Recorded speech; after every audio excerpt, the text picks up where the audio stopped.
now we're moving on to another similar topic. If you've been following along, we're jumping into inputs and outputs. And we're going to talk about the hardware side of things as well as the software side of inputs and outputs. So from a hardware perspective in computer science, there are a lot of things that we would consider inputs and outputs to our system of our computer. Things such as a mouse or a keyboard are going to be an input because they're inputting information into our system, right? Our clicks, our buttons that we press. If we have a mic, like right now I'm talking, there's a mic connected to this camera. That is an input. It's taking my voice and putting it into the system and doing something with it, in this case, storing it. Outputs are the information that we get back from our computer. So this could be through sound. This could be the monitor that you're watching this on, or your phone, or wherever you're watching this video.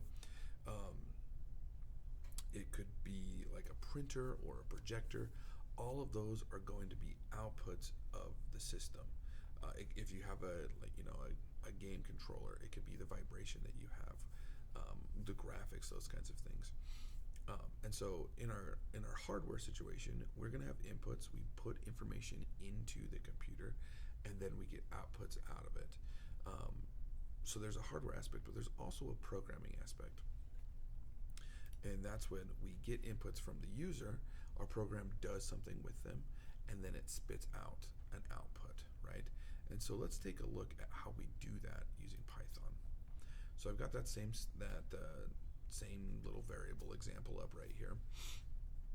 Let's take a look at how we get an input from the user, because right now I just have a variable. It's set to 67. As long as this program lives and no one goes in and changes my code, that variable is always going to equal 67.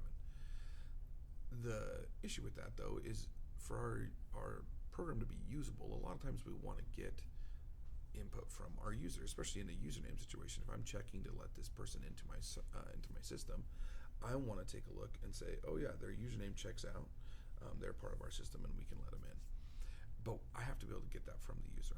So instead of having it hard-coded to 67, which admittedly would be a terrible username, let's make it so that our user can actually interact with this.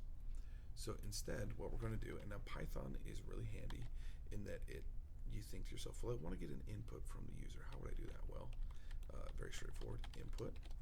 And we're going to put some parentheses and quotes, and inside the quotes, we're going to write the prompt we want to give our user. So we'll say, what is your username? Right? Now, when we run this, when we run our code, it's not going to save input what is your username into the username. It's going to wait until the user puts in their input, and then it will store that in the variable name. So let's run this.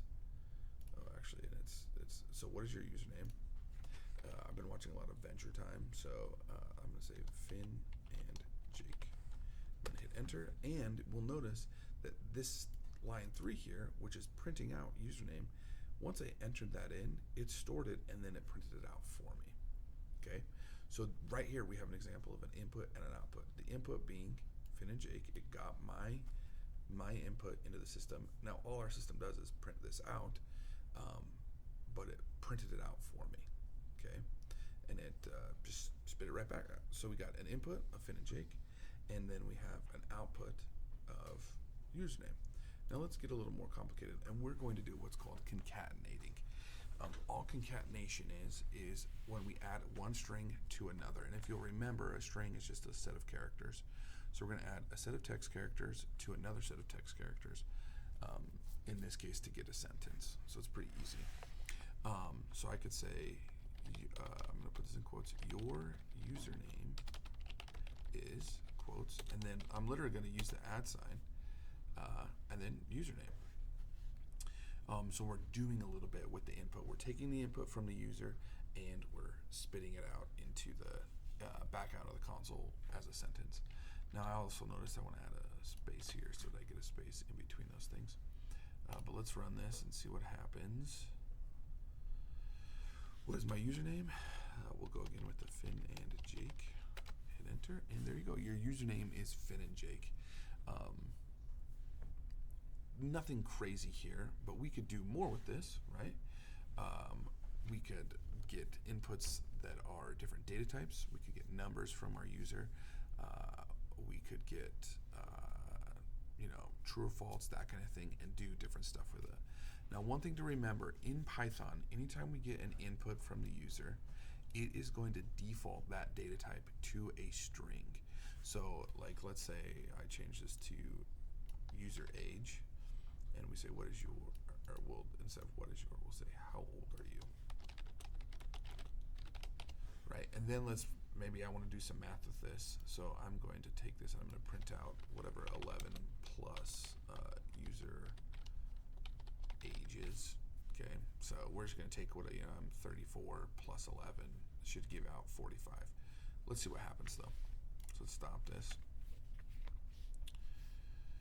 And we'll run it. How old are you? I am 34. And oh crap. It says unsupported operand type 4 plus integer and string. This is just showing you the example that anytime we get an input, it's going to default to a string, which we can't do that kind of math with.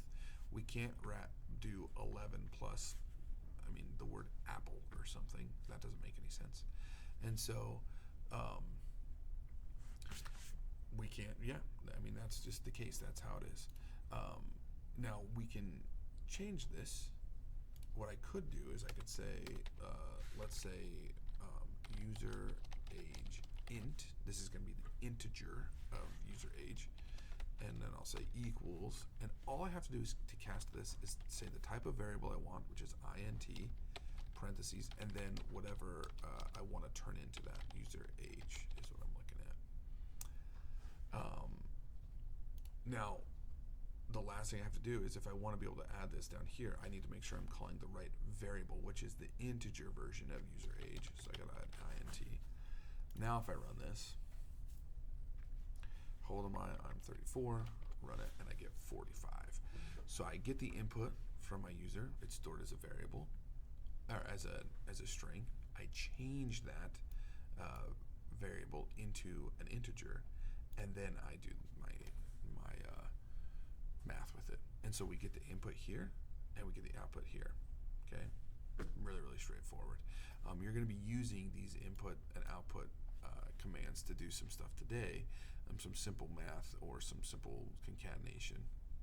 Again, adding two strings together for your assignment. So good luck.